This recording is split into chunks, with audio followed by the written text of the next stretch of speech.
Calls in advance, the money received in advance.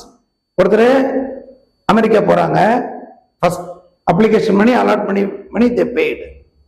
அப்ப பாக்குறாங்க நான் கால் மணி பே பண்ணிடுறேன் ஃபர்ஸ்டே, அது கால்ஸ் இன் அட்வான்ஸ், அவ்வளவுதான். அது இல்லஸ்ட்ரேஷன் 6 கம்பெனி சாப்டர், அதை எடுத்து பார்த்தோங்கன்னா அது ஒரு லாஸ்ட் 3 என்ட்ரி போட்டிருக்கேன். என்ன போட்டிருக்கு? 4 entry. Share allotment to share capital 80,000 we are expecting. ஒருத்தர் என்ன பண்றாரு, ஒரு ஃபர்ஸ்ட் கால் மணி 2 ரூபாய், அது ஒரு 300 ஷேருக்கு முன்கூட்டி கொடுத்துட்றாரு. பணத்தை கொடுக்கும் போது நம்ம என்ன பண்றோம், 300 into 2 600 rupees முன்னாடி வந்துருது. பேங்க் கொண்டுட்டா share allotment to calls in advance. அப்ப அந்த பணத்தை ஃபைனல் கால்ல share first call to share capital we are expecting 40,000, but already அந்த இதுல இருந்து ஒரு 600 ரூபாய் வந்துருது.